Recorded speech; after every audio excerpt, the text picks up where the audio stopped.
Ce shiur est pour l'élévation de l'âme de Rechavia ben Shlomo et Esther et de Moshe ben Yitzhak, Zechronel Livracha. Après qu'on a, pendant 6 cours et pendant beaucoup de semaines, préparé Pessah, on arrive au grand moment, le soir de Pessah, la fête qui rentre. Première chose, on va faire la prière. Mincha, Arvit, Mincha de Chol, Arvit de fête. Au niveau de la mystique juive, ce soir-là, il y a un grand changement qui se passe. On quitte l'hiver, on rentre dans l'été. Alors Ben Sion a dit, je ne sais pas quelles sont les raisons, je ne connais pas les raisons kabbalistiques, mais il a dit que la tfila de Arvit, de soir de Pessah, c'est la plus grande prière de toute l'année. Je ne sais pas s'il a dit plus grande, ou plus haute, ou plus importante, enfin un plus quelque chose de très grand.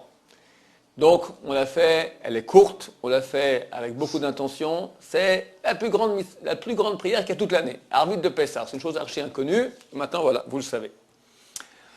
On verra aussi une chose ce soir-là qui est tout à fait unique dans toute l'année.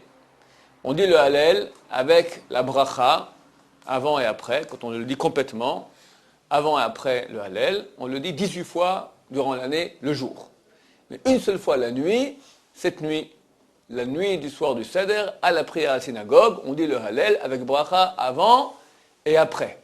Il est bien, quand on fait la bracha sur le Hallel à la prière, la bracha avant, l'igmor et Hallel, de penser rendre quitte le Hallel qu'on va dire le soir, même encore une deuxième fois pendant le Seder. Pendant le Seder, on dit aussi le Hallel. On ne fera pas la bracha dans le Seder. Pourquoi ? Parce que ce Hallel, on dit 2 chapitres avant le repas, après on mange, et après on finit après le repas. Alors vu qu'au milieu tu manges, je ne peux pas faire une bracha là-dessus, c'est pas possible. Donc c'est bien de rentrer dans la bracha du Hallel, le Hallel qu'il y aura pendant le Seder. On refera de nouveau le Hallel le lendemain matin avec bracha, et tout le reste des Hallel qu'on dit durant toute la fête, on le fait sans bracha. Parce qu'on fait qu'un demi-Hallel, ce qui s'appelle. À part nos frères qui sont à l'étranger, ils ont la fête jeudi, vendredi, après ils ont Shabbat, ils sont 3 jours comme ça de suite. Donc pour eux, la deuxième fête, bien sûr, ils feront la bracha, et le soir du Hallel, et le lendemain matin, le surlendemain matin aussi. Si déjà je parle à nos frères qui sont à l'étranger, ne pas oublier, le mercredi après-midi, avant la fête de Pessah, de faire Eruv Tavshilin. On ne peut pas cuisiner ou allumer les bougies ou faire quoi que ce soit le vendredi de fête pour le Shabbat. On n'a pas le droit de préparer de fête à Shabbat. Alors on commence déjà le mercredi. Et pour montrer qu'on a commencé, on fait déjà une chose qui sera spécialement pour Shabbat. On prend un pain, on prend un œuf, un aliment qui ne peut pas se gâter en quelques jours, et on dit, il y a une bracha à faire, et on dit, il y a une formule qu'il y a dans le Sidour, avec ce Hirouv, je pourrais cuire, préparer, allumer tout ce qu'il faut pour Shabbat, de vendredi, de Yom Tov à Shabbat. Il ne faut pas oublier, sinon c'est très très ennuyeux. On finit la prière, on ne reste pas à la synagogue pour parler, on fonce à la maison, parce qu'on a un programme très chargé ce soir, on doit absolument lire toute la Haggadah, elle est longue, avec des commentaires, il faut manger, et il faut manger la fikoman, la mitzvah de manger la matzah, elle se fait en 3 étapes durant cette soirée. Au début du repas, on fait un motzi lacheminar, et après un motzi matzah, à la khilaf matzah, et on mange la première matzah. Après, on prend la matzah, on fait le sandwich avec le maror, et on mélange avec la charos, c'est la deuxième fois. La troisième fois, ça s'appelle la fikoman. La fikoman, c'est tout à la fin du repas. C'est en souvenir du sacrifice pascal, Korban Pessah, et la matzah qu'on mangeait avec, on mange aussi cette afikoman. Et il faut absolument la manger avant minuit, parce que le Korban Pessah, le sacrifice pascal, était mangé avant minuit. Dès minuit, on ne peut plus le manger, c'est terminé. Atratzot. C'est une loi spéciale du Korban Pessah qui ne se mange que jusqu'à minuit de la nuit. Minuit, c'est pas sur notre monde, c'est le minuit juif qui aujourd'hui environ vers 11h30 du soir ici en Israël. Il faudra vérifier en France quel est son horaire. Donc il est nécessaire absolument de manger la fikoman. À la fin du repas, on mange encore un morceau de matzah, de le manger avant minuit. Donc on a un programme qui est chargé. Première raison pour laquelle il faut faire vite. Deuxième raison pour laquelle il faut faire vite, c'est que l'essentiel de cette soirée est pour les enfants. On fera un tas de changements spéciaux durant cette soirée. On fait 2 fois Netet Kedaim, on fait un kidouche, après on se met à parler, on prend un deuxième verre de vin, des tas de trucs bizarres. Tout ça pour réveiller susciter l'étonnement des enfants pour qu'ils posent des questions. Qu'est-ce qui se passe? Et pour qu'on leur donne la réponse. Avadim, Anu, Misraim, sache qu'on a été esclaves en Égypte, et nous a sauvés, etc., etc. L'essentiel, c'est d'enseigner à nos enfants, c'est Mitzvah assez de la Torah, d'enseigner à nos enfants ce qui s'est passé quand nous sommes tous sortis d'Égypte il y a 3200 ans. Quand si l'enfant il s'endort parce que c'est déjà 10 heures du soir, ça va plus. Donc on rentre vite à la maison. Et pour commencer, déjà que les enfants soient là, on leur distribue des douceurs, des bonbons, du chocolat, ce qu'ils veulent, pour les laisser réveiller. Tiens encore un peu, plus il tient longtemps, mieux c'est. En tout cas, il faut qu'il soit réveillé jusqu'à la réponse qu'on donne après Manishtana. Manishtana, il demande qu'est-ce qu'il y a de différent, qu'est-ce qui se passe cette nuit qu'on fait différent. Il y a 4 couplets, pourquoi est-ce qu'on mange toutes sortes de légumes chaque nuit, cette nuit que du maror, pourquoi du pain et de la matzah chaque nuit, cette nuit rien que de la matzah, pourquoi est-ce qu'on est tous couchés, pourquoi est-ce qu'on trempe 2 fois. Il pose ces 4 questions. Et après, il faut lui donner la réponse. Comme je dis, Avadim, nous pensons qu'on fait la mitzvah de la Torah. Avadim, les paroles de Mitzrayim, nous étions des esclaves à Pharaon en Égypte. C'est l'essentiel qu'il doit entendre. Après, s'il n'en peut plus, qu'il aille dormir. S'il peut réussir encore plus, alors c'est certain que c'est meilleur. Il y a une question, mon cher ami. Oui. Chatzot, avec l'heure d'été, ça tombe quand? Parce qu'on va passer à l'heure d'été. Là. Ah, c'est 1 heure plus tard. C'est pas compliqué. On a 1h30 alors, c'est bon. Ah oui, ce sera déjà. Bon, très bien. Ouais, 1h30, très bien. Ok. Alors, ce sera 12h30. Enfin. Pour l'heure d'été, ce sera 12h30 ici en Israël, environ. Il faut vérifier, hein, ça varie entre 12h20 et 12h40. Tu sais à quelle heure c'est Chatzot? Un peu plus. Ok, très bien, un peu plus que 12h30. Si possible, on parle maintenant de Chatzot, donc l'essentiel c'est qu'il faut manger la ficomane avant Chatzot. Si possible aussi, et il faut le faire a priori, il faut tenter de le faire, de finir aussi le Hallel avant Chatzot. Bediabad, en cas de force majeure, on n'a pas pu, alors on peut aussi finir après. Mais il y a un problème de finir le Hallel après Chatzot aussi. Donc, a priori, on finit le Hallel aussi avant Chatzot. Donc, on a un programme très chargé. C'est pour cela que, avant de partir à la synagogue, le maître de maison préparera sa table. On va tout préparer. Préparer d'abord qu'il y ait, c'est bien sur la table, vu que nous sommes comme des rois, on est sortis d'esclavage, on est des gens libres comme des rois, de mettre sur la table les plus beaux ustensiles qu'il a. C'est des ustensiles d'argent, tout ce qu'on a de beau, on le met, mais sur Kasher le Pessah, on le met sur la table pour être comme des rois.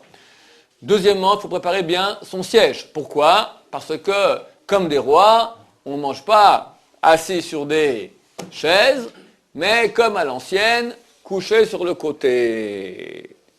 Si possible, il faudra mettre une disposition de la table qui permet de se mettre sur le côté bien. Et là, j'arrive à un problème extrêmement important. Si possible, on mange sur le côté le repas. Et on est toute la soirée sur le côté, à part Birkat Hamazon. Birkat Hamazon, quand c'est Birkat Hamazon, ça c'est comme une prière, il faut être sur une chaise droite. Le Hallel, qui c'est une prière, et la Gada de Pessah, que c'est une mitzvah importante, c'est une marque, une discussion, est-ce qu'on le fait sur le côté ou est-ce qu'on le fait droit? Alors on fera comme on veut. Mais, il y a une nécessité absolue que tout ce qui est matzah, donc les 3 étapes de la matzah, c'est la matzah qu'on fait à motzi, c'est le korer, le sandwich qu'on fait avec le maror, et la ficomane qu'on a tout à la fin, on doit absolument les manger en étant appuyé sur le côté. La matzah, on va parler tout de suite des détails, la matzah et les 4 verres de vin. Il y a 4 verres de vin qu'on boit, 2 avant le repas, 2 après le repas. Ça, on est espacé, un au début pour le kiddush, après on est toute la Haggadah, on reboit un verre de vin, on mange, à la fin on fait Birkat Hamazon, à la fin de Birkat Hamazon on boit un verre de vin, après on finit le Hallel, et on fait encore un dernier verre de vin. 4 verres de vin. On en parlera aussi dans les détails qui, quoi, comment. C'est pour ces verres de vin et la matzah. Si on les a bu, pas appuyé sur le côté, mais droit, ou appuyé un peu, ou pas comme il faut, on va expliquer qu'est-ce qui est bon et qu'est-ce qui n'est pas bon, on doit refaire. On remange la matzah, on reboit les verres de vin, on n'a pas fait la mitzvah. Maintenant, c'est quoi sur le côté? Sur le côté, dire appuyer, il faut, comme ça écrit le Rabbi Tzana Bashaoul, minimum 45 degrés. Ça va pas, ça va pas, ça c'est le minimum. Vous prenez s'il faut un compas, 45 degrés sur le côté. Maintenant, celui qui est comme ça dans les airs, c'est rien du tout, c'est pas appuyer ça va faire de la gymnastique, d'accord? Tu es en train de travailler tes muscles des reins et du dos. On ne fait pas de la gymnastique, on est là pour s'appuyer comme des rois. Donc il est nécessaire de mettre à côté de soi, ou bien on est sur un banc, moi personnellement à la maison je mets des lits, pour toutes les grandes personnes, on est des lits, et on met les pieds comme ça, comme des rois, bien qu'il faut Bezrat Hashem, d'accord, celui qui peut, tant mieux, celui qui ne peut pas, alors au minimum, mettre au moins une chaise ici à côté de lui qui puisse s'appuyer. Prête-moi ta chaise une seconde, excuse-moi. Ça, c'est pas valable, on boit comme ça, c'est pas valable. Ça, c'est pas appuyé. Comme ça, c'est pas valable. Faut pas être appuyé sur le dos, faut appuyer sur le côté. Appuyer comme ça, devant, c'est pas valable non plus. Je vous montre, hein, c'est la meilleure manière, c'est mieux vous montrer que expliquer. Appuyer sur son genou, non, c'est quelqu'un qui s'inquiète. Oh là là, comme la vie est dure, d'accord? On est des rois. Donc on prend une chaise à côté et on s'appuie là, comme ça, on se met bien comme il faut. Voilà. Vous me voyez? Et là, on boit comme il faut bien. Tu me vois là dans la caméra? Voilà. Ah, on se croit déjà au Seder. C'est bon? Comme ça, on mange. D'accord? Comme ça. Maintenant, celui qui n'a pas une chaise à côté de lui ne peut pas se permettre. Autre solution, sur sa propre chaise. Pour tout le repas, comme ça? Non. L'essentiel, si possible, c'est bien tout le repas. Celui qui peut, pourquoi pas. L'essentiel, c'est le vin et la matzah. Si on n'a pas fait ça, on doit refaire. Maintenant, autre solution aussi, sur la propre chaise. Alors, pas comme ça, parce que là, je suis penché sur derrière, mais on déplace un peu le bassin, voilà, et je peux me mettre comme ça sur la chaise. Vous voyez, là, je suis penché, c'est un peu pas agréable, c'est pas le mieux du monde, mais au moins là, je suis penché je suis sur le côté, je m'adosse au dossier, je m'adosse sur mon coude, et je bois comme ça. Ça peut aller aussi. Aussi, en cas de force majeure, si on n'a pas le choix, on peut sur le genou de son voisin. Mets-moi ton genou ici. Voilà, comme ça. Ça, c'est en cas de force majeure. C'est pas le mieux, c'est en cas de force majeure. D'accord? Pourquoi c'est pas... Parce que là, c'est pas façon royale. Un roi, il s'appuie sur le genou de son prochain. Ça va là, t'es sur le côté. Ok? Maintenant, les hommes, les femmes aussi le font.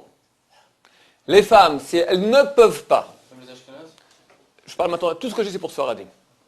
Les femmes, si elles ne peuvent pas, une vieille dame, la matzah, elle mange de travers, elle ne peut pas, alors on pourra l'autoriser en cas de force majeure vraiment, de ne pas manger ni de boire la matzah et le vin sur le côté, mais droit. Mais les hommes, il n'y a pas de solution, obligés de le faire ainsi. Les enfants en face de leur père aussi. Un élève en face de son rave, même si ce n'est pas son rave mouvrak, le rave, mais un des rabbinim qui lui enseigne de la Torah, il doit demander autorisation. Et le rave, c'est bien qu'il lui donne autorisation, parce qu'on a une mitzvah de mora, de crainte de son rave. Donc comment tu te mets comme un roi, là, comme ça, devant ton rave, donc il faut recevoir l'autorisation. Si on a la chance d'être avec un des grands de la Torah, alors même que ce n'est pas mon rave, il m'a jamais enseigné, mais c'est un rave de tout Israël, donc il faut aussi demander l'autorisation. Si on n'a pas fait ça, on n'est pas rendu quitte. On n'est pas rendu quitte. On n'est pas rendu quitte. Un gaucher se mettra comme j'ai montré, comme tout le monde. Le gaucher a un petit avantage que s'il s'est trompé, il s'est penché de l'autre côté, alors a posteriori c'est valable aussi. Nous c'est pas valable. On se met sur le côté gauche parce qu'il y a deux raisons. La raison c'est que nous qui mangeons avec la main droite, donc on veut être appuyé sur le côté gauche pour manger avec la main droite, parce que manger avec la main gauche c'est pas agréable. Mais la raison essentielle, c'est qu'on a l'œsophage et la trachée. Et quand on est sur le côté gauche, il y a plus de chances de rentrer dans l'œsophage que dans la trachée. Par contre, quand tu te mets sur l'autre côté, tu risques de t'étouffer comme ça. Et vu que c'est très grave de s'étouffer, alors même les gauchers se mettront sur le côté gauche comme ceux qui ne sont pas gauchers. Donc tout cela, messieurs, se prépare avant la fête. C'est pas quand tu rentres dans la synagogue, tu commences à préparer tes sièges. Donc tout ça doit se préparer avant. Tu as toute l'après-midi, toute la journée, après 10 jours de travail incessant, il faut aussi quand même préparer, c'est le bouquet, le soir du Seder, il faut préparer bien son siège avec ses coussins, tout ce qu'il faut pour arriver à la synagogue et rapidement commencer. Deuxième chose qu'on prépare aussi avant d'arriver, c'est la kara du Seder, c'est-à-dire le plat du Seder. Alors comment ça commence? Par les matzot. 3 matzot.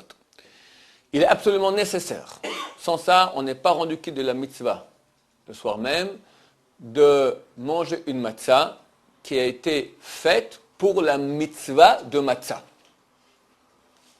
La matzah, c'est quoi? Du pain azim. C'est de l'eau avec de la farine qu'on n'a pas laissé fermenter, on a tout de suite cuit.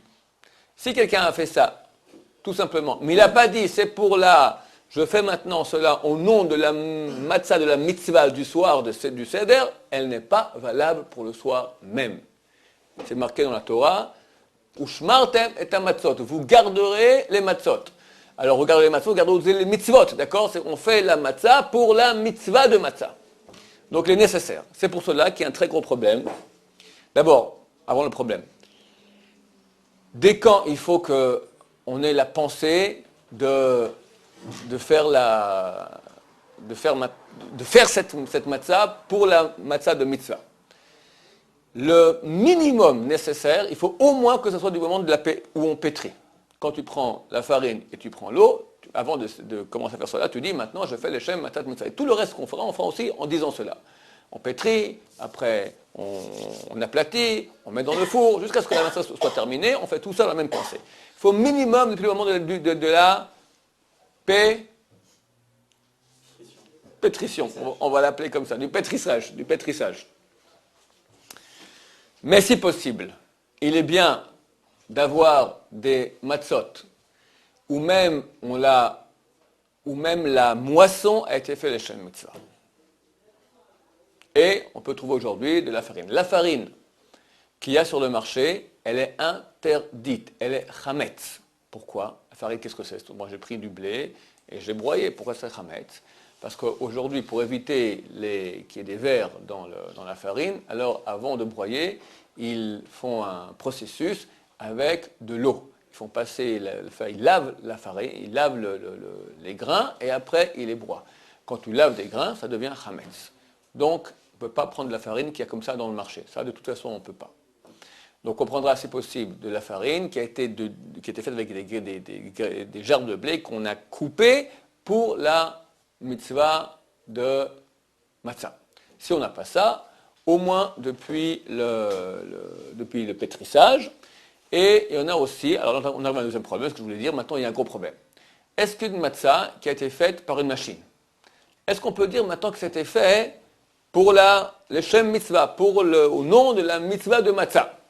Quelqu'un, il appuie sur le bouton, il dit le shem matzah mitzvah, j'appuie sur le bouton, tac, et la machine se met en marche, elle fait les matzot. Là, toi tu mets de la farine ici, tu mets de l'eau, tout se fait tout seul après. Et ça sort des matzahs, comme ça on a les matzahs de machine. Pour la majorité des poskim, ça ne vaut rien du tout.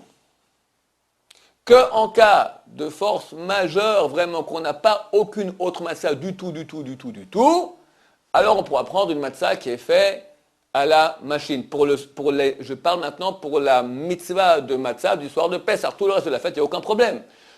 Tout le reste des matzahs que tu manges le même soir, il n'y a aucun problème. Mais pour les 3 moments où on mange, il y a mitzvah de manger de la matzah de hamotzi, celle du korer, du sandwich et après de la ficomane, là il est nécessaire d'avoir une matzah qui est faite à la main. L'électricité n'est pas considérée comme faite à la main. Pourquoi? C'est quoi l'électricité? L'électricité, c'est que toi, quand tu appuies, tu ouvres un canal. Tu ouvres un canal où c'est en fait la turbine qui va tout faire. Tu as une différence de potentiel, hop, ça fait un courant qui passe. Lorsque tu coupes le courant, c'est comme s'il y a un canal d'eau, tu as mis un barrage. Maintenant, quand tu ouvres le courant, tu as enlevé le barrage. Maintenant, l'eau qui coule, c'est toi qui l'as fait couler? Non. Donc, d'après le Rabbeinu Abba Shaul, c'est certain, ça ne vaut rien du tout. On va dire, ça fait dire que rien qu'en cas de force majeure, on pourra utiliser une matzah qui est faite à la machine.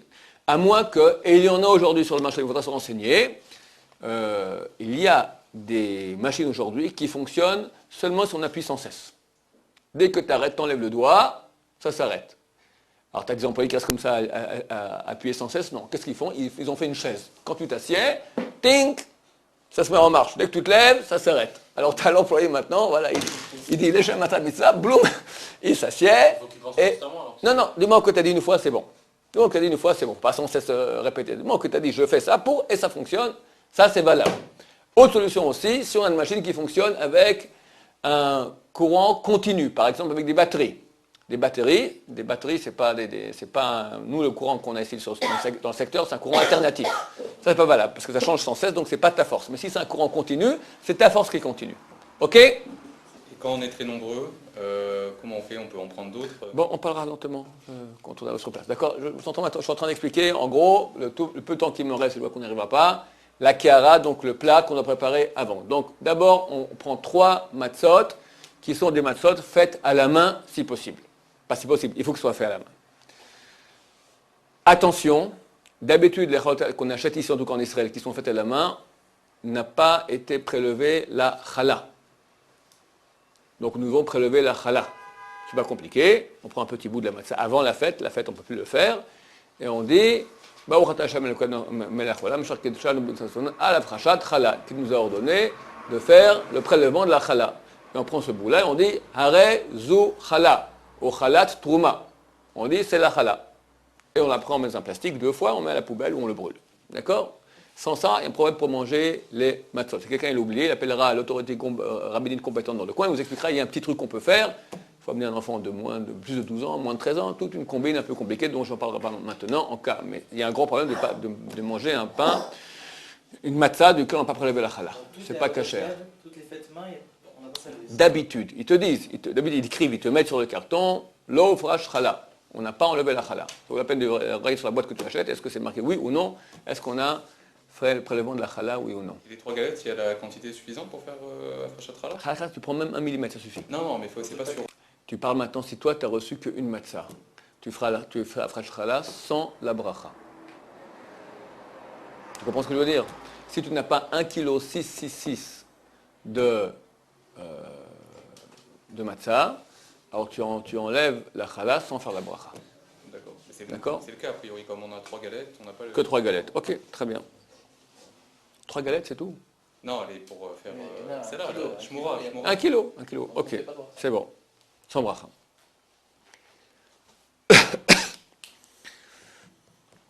Ça, c'est la matzah. C'est bon. Et s'il y a d'autres choses sur la matzah que je dois vous dire. Ah. Le reste de la fête, qu'est-ce qui est préférable? Manger des matzot faites à la main ou à la machine? Dans les deux, il y a des avantages et des désavantages. Celles qui sont faites à la main, on va dire, celles qui sont faites à la machine, il y a un petit problème. C'est que dans la machine, tu as toujours un peu partout des petits morceaux de pâte qui restent et qui un beau jour tombent dans la matzah et tu as du hametz. Tu as des morceaux de pâte qui restent un certain temps, ils fermentent et après ils se mélangent et hop, ça passe dans la matzah. Du point de vue de la loi stricte, il n'y a aucun problème parce que c'est batel beshishim, c'est annulé dans 60 parties. Le hametz, avant la fête, il est annulé dans 60 parties. En tout cas pour nous, pour les Sfaradim. Pendant la fête, il s'est mélangé, même en 1000 parties, 1 million de mètres cubes, c'est pas annulé. Mais vu que les matzot sont faits avant la fête, donc il n'y a pas de problème. Mais néanmoins, Rabbeinu Hari, je l'ai déjà dit ici, il a dit Hanizar b'mashu b'chametz pesach, muftachu shoyachtar kol hashana. Celui qui fait attention que quoi que ce soit de chametz ne pas manger, donc même pas en annulation, alors c'est promis qu'il ne fera pas de péché toute l'année. Péché involontaire. Donc ça nous embête de manger de la matzah dans laquelle on sait qu'il y a un peu de chametz qui est dedans. Donc a priori, on préférera les matzot faites à la main, dans lesquelles il n'y a pas de problème, où tu as des petits restes comme ci, comme ça, et qui glissent dans les matzot. La main, c'est bien, mais à une seule condition. Lorsqu'on met de la farine dans de l'eau, et on ne fait rien du tout. Ça prend 10 minutes pour qu'on dise que le mélange a déjà fermenté, ça devient chametz. Mais pendant 18 minutes, jusqu'à 18 minutes, c'est pas chametz.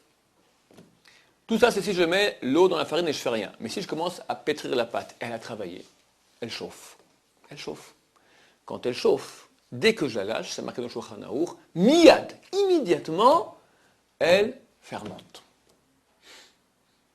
Alors, quand on fait à la main, tac, tac, tac, peut-être on montre un petit film, ils mettent rapidement, hop, ils mélangent, et la pâte, après, tac, ils donnent des parties un peu à tout le monde, chacun reçoit un petit morceau, il se met à travailler, tac, tac, tac, tac, tac, il fait la matzah, il aplatit bien, et il passe vite un relais, on appelle ça un rouleau comme ça, pour faire des trous, et on la met dans le four. Et là, qu'est-ce qui se passe? Le four est plein. Et la matzah, elle est là. Qu'est-ce qu'elle fait? Elle attend. Elle attend 1 seconde, 5 secondes, 10 secondes, 30 secondes, 1 minute.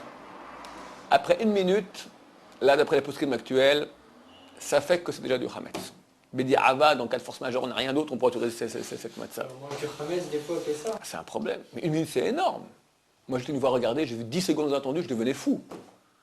Des fois, le four, il est plein. Ils sont comme ça. Sur le bâton, ils ont déjà mis leur matzot prêt à rentrer dans le four. Et c'est proche du four en plus. Il y a une chaleur qui sort. Donc ça peut l'armite, ça peut fermenter en 2 secondes. Donc il y a un gros problème aussi. Si ce n'est pas une équipe très sérieuse qui travaille au niveau de la préparation des matzot qui sont faits à la main, il faut faire attention. Donc il y a un avantage dans cela, et un avantage dans cela, des avantages dans cela, des avantages dans cela. Vous avez dit qu'à partir du moment où on arrête de la travailler, au bout d'une seconde, elle fait. J'ai dit, le Shulchan dit miyad, il dit immédiatement. Maintenant, les poskim, Les matzot, elles ont fait. les décisionnaires, on dit c'est quoi miyad. La Torah n'a pas été donnée à des anges.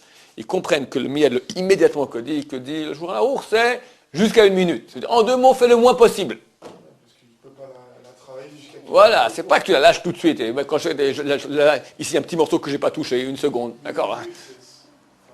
Je te dis, Ça attendait pas 1 minute. jusqu'à 1 minute maintenant, ça fait crametz. Je veux dire, même 30 secondes, c'est pas très agréable. Mais un temps normal, d'accord. La Torah n'a pas été donnée aux anges. D'accord. Ce qu'il faut, c'est que dès que tu as terminé, tu la mets dans le feu. C'est comme ça qu'il faut faire. Mais il y a une mitzvah de manger de la matzah ensuite, ou à la limite, il vaut mieux ne pas en manger du tout. Alors, le Rabbi Shlomo Shaul, je l'ai vu, j'étais avec lui tout un Pessah entier. Il mangeait la matzah le soir de Pessah, lendemain Yom Tov, Shabbat les 3 repas, et les 2 repas de Yom Tov du 7e jour. C'est tout. C'est tout. Avec une logique qui est très claire. Quand je mange des carottes, quand je mange de la viande ou des patates, il n'y a aucun risque de chametz. Quand je mange de la matzah, il y a un risque de chametz. Mais c'est une très très grosse khumra. C'est une grande khumra. Le Gaon du Vina, il dit, chaque fois que tu manges la matzah durant toute la fête de Pessah, tu fais une mitzvah. Donc, il y a les deux côtés. Qu'est-ce que vous faites ? Mieux vaut ne pas faire une mitzvah d'après le Gaon de Vilna et manger du chametz. Donc, on mange normalement, terminé. Voilà, en espérant qu'on a fait de notre mieux pour avoir des matzot qui sont bonnes. Ça vaut la peine d'acheter des matzot faites en machine avec une chaboura. Une chaboura, c'est une équipe spéciale qui vient, ils vont eux-mêmes acheter de ces matzot-là, ce sont des Bnei Torah, et ils nettoient la machine toutes les 18 minutes. Comme ça, s'il y a des petits restes, il y a toujours des petits restes par-ci, par-là, mais on limite beaucoup la casse. Ok ? Le soir de Pessah, il y a une mitzvah spéciale, et ça tout le monde est d'accord là-dessus, de manger le plus de matzah possible. Le plus que tu peux, que tu veux, tu fais de la matzah. Chaque fois que tu manges de la matzah le soir de Pessah, c'est bien. Comment on apprend cela ? La Gemara, elle dit que la veille de Pessah, il faut pas boire de vin. Abaye, ne buvez pas de vin, parce que le vin, si tu en bois beaucoup, il ouvre l'appétit, mais si tu en bois peu, il coupe l'appétit. Alors pourquoi il buvait peu, il ne buvait pas de vin ? Afin de manger plus de matzah. Pourquoi plus ? Non, avant Pessah, pendant l'après-midi. L'après-midi, le jour avant Pessah, il ne buvait pas de vin, pour qu'il puisse manger plus de matzah le soir. Pourquoi plus ? Comme ça dit l'Institut de Vologine, plus c'est une preuve de la Gemara comme quoi il faut manger. Maintenant c'est marqué, le soir, vous mangez des matzot. Même on dit en jeu de mots, comme on dit dans Manishtana, que toutes les nuits on mange chametz ou matzah, halayla hazeh, kulo matzah, on mange que de la matzah, rien que de la matzah, on mange rien que de la matzah. Donc il faut manger de la viande pour faire la mitzvah de Yom Tov, Simchat Yom Tov, et mitzvah de se réjouir à Yom Tov en mangeant de la viande et du vin. Vin, on va en boire beaucoup, la viande, mais bon, évidemment, la ménagère a préparé tout, des poissons, des soupes, et des trucs, ok. Mais là, je vous dis, je parle maintenant à haut niveau, d'accord, c'est bien de manger beaucoup de matzah le soir même. Le reste des jours, on mangera normalement. Celui qui veut vraiment faire attention à quoi que ce soit de chametz, alors qu'il mange un minimum de matzot. C'est un problème si on trempe la matzah. Alors, on peut tremper la matzah. Alors, il y a un problème. Ça, c'est matzah shrouya. Très bien. C'est le moment d'en parler. Il y a un problème avec la matzah. C'est qu'on a peur qu'il y ait... D'habitude, lorsque tu prends l'eau et la farine, tu mélanges, c'est fini. Ça fait de la pâte. Il n'y a plus des grains de farine. Mais des fois, il y a la vapeur. Il y a une poussière de farine qui est dans l'air. Surtout à l'époque où ils faisaient les matzot avec les machines. Le mélangeur, le pétrisseur, il y avait plein de farine, de poussière de farine qui en sortait. Les rabbinim, il y a 20 ans, disaient que quand on rentrait dans cette chambre-là, on ressortait tout blanc. Maintenant, les matzot, elles sortent, tu as un peu de blanc qui se pose dessus, un peu de farine, qui n'a pas été pétrée avec de l'eau, qui se pose sur la matzah qui va rentrer dans le four. Elle rentre dans le four, elle n'est pas cuite par le four, parce que la farine, elle est à l'état sec, elle n'est pas en état de pâte. Alors maintenant, tu reçois dans ta boîte de matzot, la matzah, qui est cachée à Pessah, avec un peu de farine dessus. Tu la mets dans ta soupe, le soir de Pessah. Qu'est-ce qui se passe? La farine que tu mets dans la soupe, en quelques secondes, elle fermente. Parce que l'eau, elle est chaude, ça fermente tout de suite. Même avec le charos. Donc, c'est pour cela qu'il y a une coutume des chassidim, nos frères Ashkenaz, mais les chassidim, de ne pas manger de la matzah shrouya, de ne pas manger de la matzah qui a été trempée dans de l'eau durant la fête. Par exemple, faire des gâteaux avec de la poudre de matzah, comme on fait, les gens font des gâteaux, eux, ils ne font pas. Les Sfaradim n'ont pas cette coutume. Ils n'ont pas cette coutume. Parce qu'à l'époque, il n'y avait pas de machine. Aujourd'hui aussi, les machines, à ce que j'ai entendu, il n'y a plus de problème de farine, de nuages de farine. Donc, c'est simplement au niveau du minhag, de la coutume. Les Sfaradim ont une coutume de oui, manger la shrouya. Celui qui veut faire attention, qu'il fasse attention. En tout cas, quelqu'un qui est par exemple vieux et qui n'a plus de dents, il doit manger la matzah, et pour lui c'est difficile de la manger, alors on permet de broyer la matzah. Pour lui c'est aussi difficile de broyer, alors on la mettra un peu dans l'eau. Mais pas de l'eau chaude. L'eau chaude, ça devient quand même un peu dur parce que ça risque vraiment si un petit gramme qui n'a pas été bien cuit. Alors dans la soupe chaude. Alors la soupe, écoute, on ne peut pas interdire, c'est permis. C'est-à-dire, si on Déconseillé, nous déconseillerons. si on la met Mais c'est dans- permis. Dans de l'eau froide, L'eau froide, pour un c'est longtemps. pas trop longtemps non plus, le temps qu'il faut, c'est pour que ça aussi un peu de la masse, pas que ça devienne de la purée, d'accord? Pour le monsieur qui est un peu vieux, qui ne peut pas manger la matzah. Non, ça veut dire même, par exemple, On va saucer. de la confiture ou quoi, ça c'est permis. Ouais, je ne pense pas que la confiture soit considérée comme quelque chose de liquide. On veut saucer, si on broie la matzah pour prendre la sauce, si la sauce elle est chaude, on ne peut pas Je n'ai pas dit qu'on ne peut pas. J'ai dit, déconseiller. voilà, longtemps aussi, à un certain moment, tu comprends? Mais bon, les enfants, ils veulent faire tout ça. Encore, nous, on n'a pas cette coutume. Donc, du point de vue de la loi stricte, c'est complètement permis. La coutume, on n'a pas maintenant. C'est quelqu'un qui veut faire attention, parce qu'à Pessah, ça fait de Khumrot, on fait attention, même pour les choses qui sont très très éloignées. Alors, c'est bien de faire attention de ne pas tremper, en tout cas, la matzah dans ce qui est un liquide chaud. Liquide froid, on pourra autoriser s'il y a nécessité. On s'arrête ici, on verra la suite de la Kehara la prochaine fois. Khemtio.